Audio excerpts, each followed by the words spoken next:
You wake up, but do you truly? The alarm, a digital siren, doesn't so much invite you into the day as it does summon you to your post. Before your eyes have fully adjusted to the light, your hand has found its familiar companion on the nightstand. The screen's cold glow is your first sunrise, a portal not to a world of possibility, but to a pre-written script. A stream of notifications, emails, and reminders that lay out the architecture of your day before you've even had a chance to breathe it in. You scroll, not out of curiosity, but out of obligation. A quick scan of curated lives, breaking news, and urgent demands. It's a morning ritual as ingrained as brushing your teeth, yet you can't recall when you consented to it. It simply is. You move through your morning with a strange and unsettling grace. Each action flows into the next with practiced precision. The coffee maker preset, the commute optimized by an app that shaves 3 minutes off your travel time, your digital calendar, a Tetris board of meetings and tasks, dictates your movements with the unyielding authority of a law of physics. You are a marvel of modern efficiency, a perfectly calibrated instrument, playing a song you don't remember learning. There is no friction. There are no wasted moments.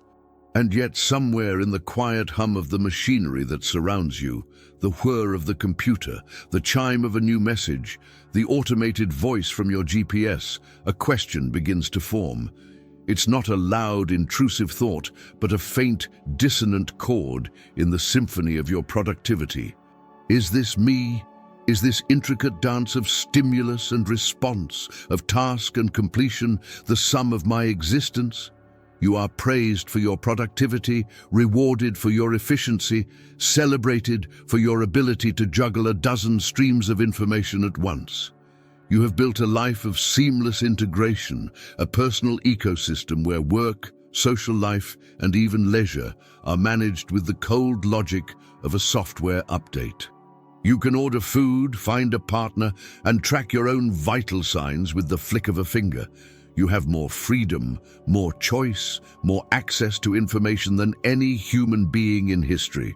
So why does it feel less like freedom and more like a higher quality cage with better Wi-Fi? Herein lies the great, terrifying paradox of our age. We are living in a world engineered to eliminate struggle, yet we feel a profound sense of it. We are armed with tools of infinite connection, yet we have never been more isolated. We have outsourced our memory to the cloud, our decisions to algorithms, and our navigation to satellites. We have, in essence, built an external operating system for the human soul, and in doing so, we have become its most dedicated, most compliant, and most valuable user. We strive for a frictionless life, but what if friction is where we find ourselves? What if in the moments of being lost, of being bored, of being uncertain, we were actually, truly alive? What happens to the human spirit when it is no longer required to navigate, to remember to choose? What becomes of identity when the self is just another profile to be curated, another data set to be analyzed and optimized? We are haunted by a feeling we cannot name, a sense of being a ghost in the intricate machine of our own lives. We perform the functions, we hit the marks, we follow the script. But who is the author? Who built this stage, and why does it feel like the audience is empty? This feeling is not an accident. It is not a personal failing or a sign of weakness. It is a symptom. It is the first tremor of a seismic shift in what it means to be human. A change so profound and so pervasive that we have mistaken it for progress. We have mistaken the map for the territory, the data for the feeling, the performance for the self. The question is no longer if we are being changed by the systems we have built, but how deeply that change has already taken root. We are standing at a precipice, looking down into a future where humanity has been upgraded, optimized, and automated, perhaps out of existence. To understand how we arrived here, we must look beyond the screens and the software.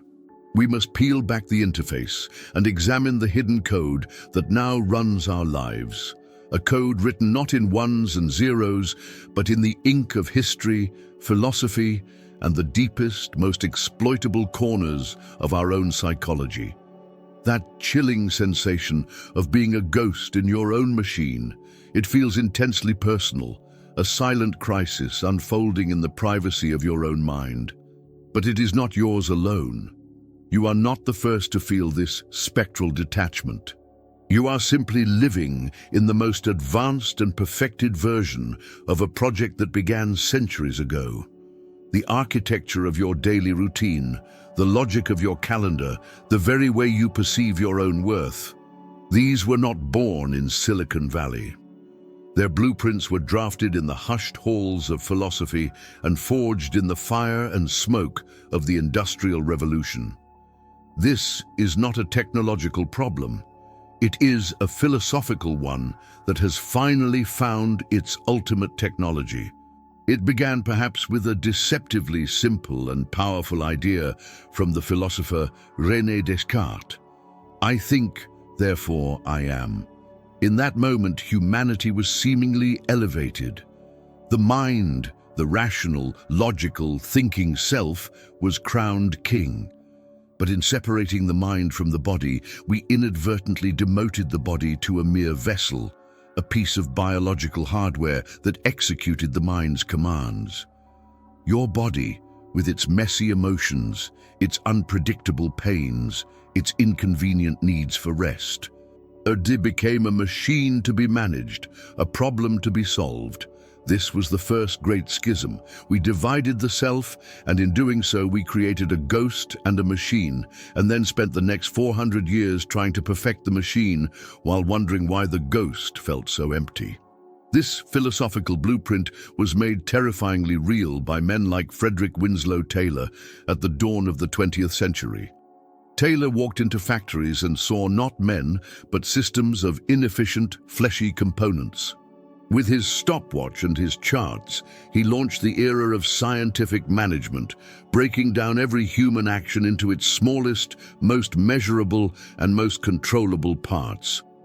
A craftsman's fluid, intuitive movements were dissected into a sequence of brutal, repetitive gestures. The goal was no longer skill, but output. The human was no longer a creator, but a resource to be optimized, as predictable and replaceable as any other part of the assembly line. Taylor's great insight was that you could apply the logic of a machine to a person, and in doing so, make the person into a machine. That factory is no longer a building on the outskirts of town. It is the operating system on your phone, the performance metrics in your job, the quantified self-app that tracks your sleep and steps. Taylor's stopwatch is ticking in your pocket every single day. But how do you get the human spirit to voluntarily submit to this level of control? How do you make the cog not only turn, but want to turn? For that, we must turn to the psychologists, particularly the behaviorists like B.F. Skinner. Skinner demonstrated that you could condition any creature to perform complex behaviors through a simple system of rewards and punishments. A lever to press, a pellet of food as a reward. Now look at the world in your hand. Every notification, every like, every red badge telling you there's something new. Each one is a digital pellet. Each interaction is a press of a lever. You are inside the largest and most sophisticated Skinner box ever created. The system doesn't need force, it doesn't need overt coercion. It needs only to understand your brain's ancient reward pathways. It conditions you to crave the ding of a notification, to feel a jolt of validation from a stranger's approval, to feel a pang of anxiety when you're disconnected. This conditioning rewires your behavior, making you a willing participant in your own mechanization. You are not just being commanded, you are being trained. The thinkers of the Frankfurt School, Theodor Adorno and Max Horkheimer, saw this coming. They warned of a culture industry where art and entertainment would cease to be sources of rebellion or enlightenment and instead become instruments of mass deception. They predicted a world where culture would produce standardized goods to create standardized people, pacifying them with an endless stream of mindless distraction to keep them from questioning the status quo. What is the infinite scroll of your social feed if not the ultimate realization of their fears? It's a perfectly engineered stream of distraction, outrage, and desire, designed not to fulfill you, but to keep you scrolling, watching, consuming.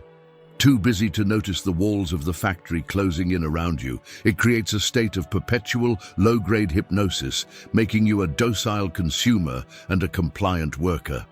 This is the hidden code running in the background of your life, a Cartesian split that devalued your body, Taylorist efficiency that fragmented your work, Skinnerian conditioning that trained your behavior, and a culture industry that pacified your mind.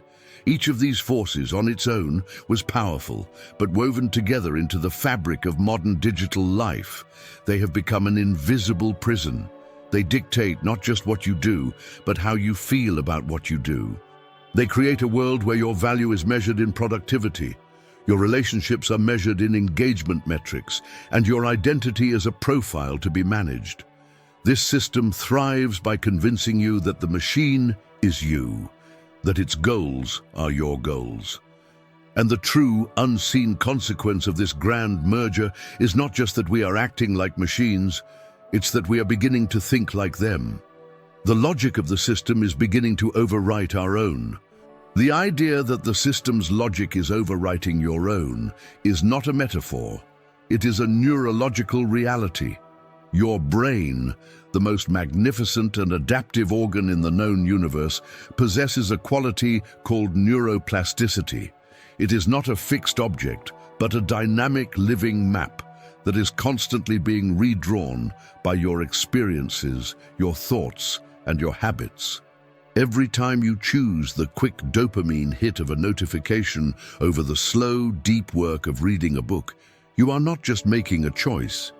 You are casting a vote. You are telling your brain which neural pathways to strengthen and which to let wither. The constant rapid-fire context switching demanded by modern life, flicking between email, social media, and a dozen open tabs, is physically remodeling your mind. It is carving wider, faster channels for shallow, distracted thought, while the pathways for deep, sustained focus grow faint, like abandoned country roads. You can feel this change in your own attention span. You pick up a book and find your thumb twitching, seeking a screen to scroll. You try to hold a single complex thought, but your mind skitters away, hungry for the next stimulus, the next update, the next tiny reward. This is the dopamine economy at work. Your brain's motivational system, once driven by the pursuit of deeply satisfying, long-term goals, mastering a skill, building a relationship, creating something of meaning, has been hijacked. It's now calibrated to seek the tiny, empty calories of digital validation. This endless cycle of wanting and getting, engineered by the platforms you use, gradually erodes your capacity for patience and perseverance. Why climb a mountain when you can get a similar, albeit fleeting, sense of reward by simply refreshing a page? The system doesn't want you to climb mountains. It wants you to stay in the valley, contentedly tapping a lever for your next pellet. This internal rewiring has a terrifying external consequence. It simplifies your thinking.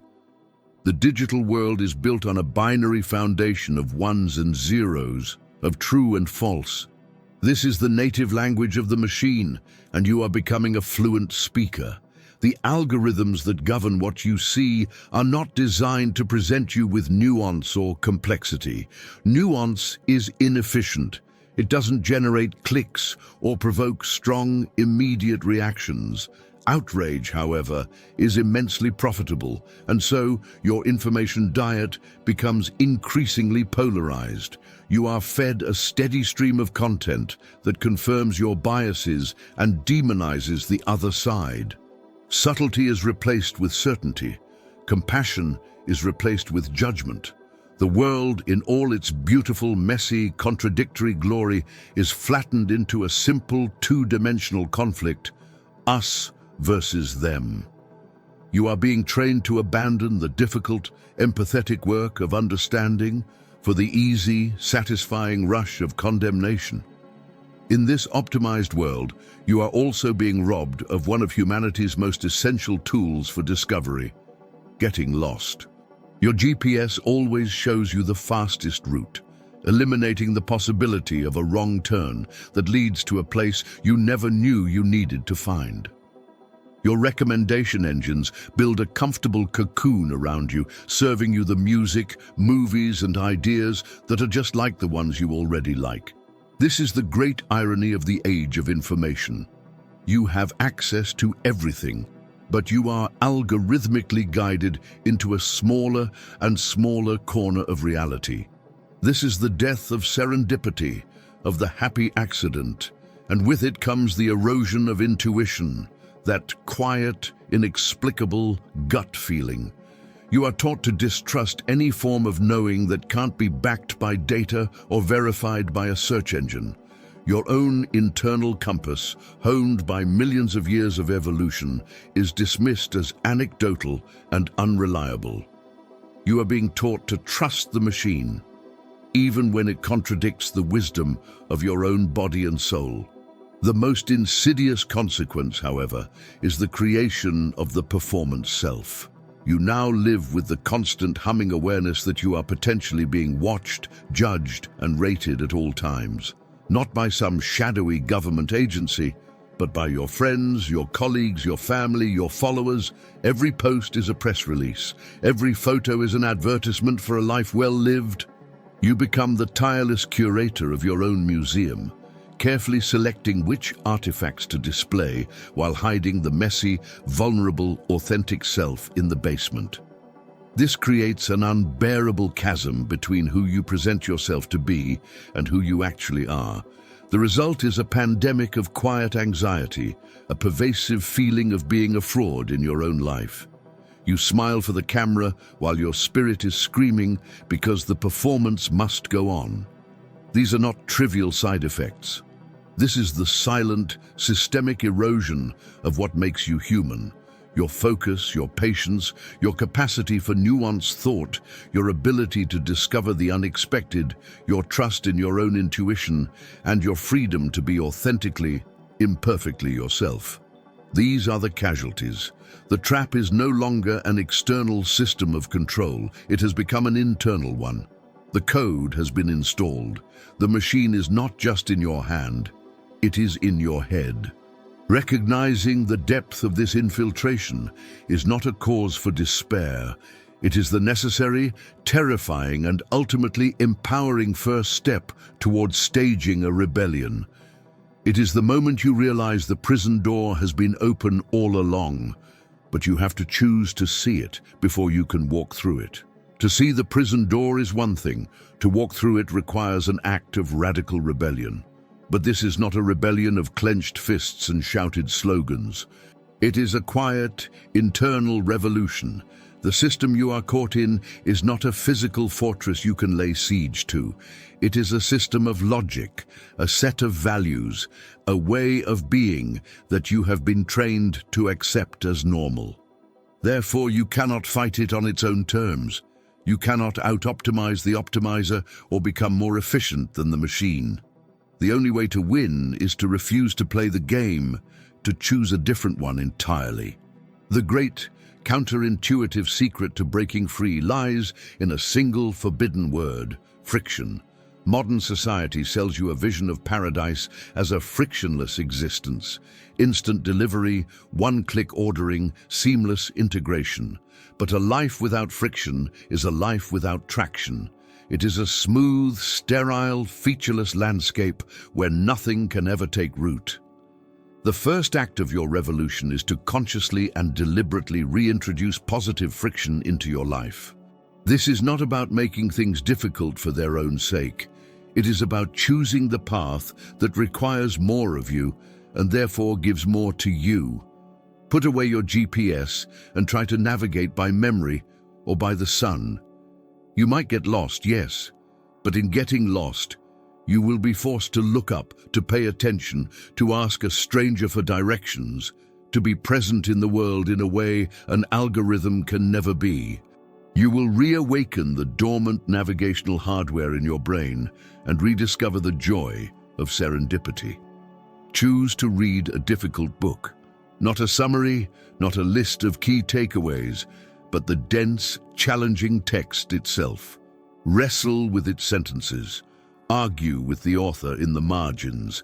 Allow yourself to be confused, to reread a page 3 times until the meaning cracks open. This is intellectual friction. It is the strenuous work that rebuilds the atrophied muscles of deep focus and critical thought. It is the antidote to the shallow stream of hot takes and easy answers. Find something to do with your hands. Knead dough, learn to play a guitar, repair a broken chair. Reconnect your mind to your body in a tangible, meaningful act of creation. This is the rejection of Descartes' ghost. It is the visceral reminder that you are not just a consciousness piloting a meat suit. Indeed, you are a unified, embodied creature, and your hands know a wisdom that your rational mind has been taught to forget. This is not a new idea. It is an ancient wisdom that has been deliberately buried under layers of convenience and efficiency. The Stoic philosophers of ancient Rome, like Marcus Aurelius, spoke of the inner citadel, the fortress of the mind. They knew they could not control the chaos of the empire, the betrayals of politics, or the inevitability of death. The only thing they could truly control was their internal response to those things. They practiced a kind of psychological friction, deliberately meditating on hardship to build their resilience. Your inner citadel is the one place the algorithms cannot reach, the one domain where you remain sovereign. Reclaiming it requires you to stop reacting to every external stimulus and start consciously choosing your internal state. Your attention is the gateway to this citadel. Guard it fiercely. Centuries later, the transcendentalists like Henry David Thoreau enacted a similar rebellion. He went to a cabin at Walden Pond not to hide from the world, but to live deliberately, to strip away the non-essential and discover what life truly was. He wanted to front only the essential facts of life, to see if he could not learn what it had to teach. His experiment was an act of profound refusal, a refusal to live the life of quiet desperation that he saw in the mechanized, clock-punching world around him. Your Walden does not have to be a cabin in the woods. It can be a Sunday with your phone turned off. It can be the first hour of your morning, reclaimed from the tyranny of the inbox and dedicated to silence or reflection. It is any deliberate act of uncoupling from the machine, creating a space where you can finally hear your own voice again. This is how you begin to build a new way of thinking. You must stage a quiet coup and overthrow the metrics of the machine. Redefine productivity not as tasks completed, but as meaning generated. An hour spent staring out the window that leads to a single, powerful insight is infinitely more productive than a day spent answering 200 emails. Redefine connection, not as the number of followers you have, but as the quality of empathy you can bring to a single, face-to-face conversation. You must become the ruthless curator of your own attention, treating it as your most sacred and finite resource. Every time you mute a notification, delete a distracting app, or choose a conversation over a feed, you are casting a vote for your own humanity. You are taking back the power. This journey is not about becoming a Luddite who smashes the machine. It is about becoming an artist who uses the machine on your own terms, for your own purposes. It is the shift from being a passive user to being a conscious creator of your own experience. And as you walk this path, you begin to realize that breaking free from the machine in your head opens up a possibility you never dared to consider. The possibility of breaking free from the reality it has constructed all around you. As you begin to practice this quiet rebellion, choosing friction, guarding your attention, living more deliberately, you will feel a profound shift. You are no longer just a passive consumer of your own life, but its conscious architect. And with that newfound power comes the most important question you will ever ask yourself. What exactly are you building? You believe you are building a better life, a more authentic self, a refuge from the machine. But the final, most powerful realization is not about building something new. It is about discovering what was already there, buried beneath the concrete of your conditioning. The final wall of the prison is not in the world. It is the narrator in your head. All your life you have assumed that the voice in your mind is you. That stream of commentary, judgment, worry, and want, you have taken it to be the very core of your identity. This narrator is the ghost in the machine. It is the Cartesian mind, forever feeling separate from the body and the world. It is the tailorized manager, constantly trying to optimize your life into a series of tasks. It is the Skinner-trained creature, forever seeking its next pellet of validation. This narrator is the program. It is the ultimate user, the primary operator of the machine, and its greatest trick was convincing you that its voice was your own. The system outside you could only take root because it found a perfect collaborator in the system inside you, the ego. The ultimate act of freedom, then, is not to escape the machine, but to see it for what it is and to cease identifying with it. It is to realize that you are not the voice in your head. You are the one who hears it. You are not your thoughts. You are the awareness in which your thoughts arise and dissolve like clouds in an infinite sky. You are not your feelings of anxiety or desire. You are the silent, still space in which those feelings are allowed to be felt. This is not a philosophical abstraction. It is the most practical and earth-shattering truth you can ever experience. When you stop believing every thought that appears on the screen of your consciousness, the algorithm loses its power. The frantic narrator can continue its commentary, but you are no longer in the commentary box. You are the entire stadium, witnessing the game without being consumed by it. Suddenly, all the struggles become devastatingly clear. The anxiety you felt was the tension between the limited, chattering narrator and your own boundless, silent nature. The loneliness was the narrator's feeling of being a separate fragment in a world it could only observe.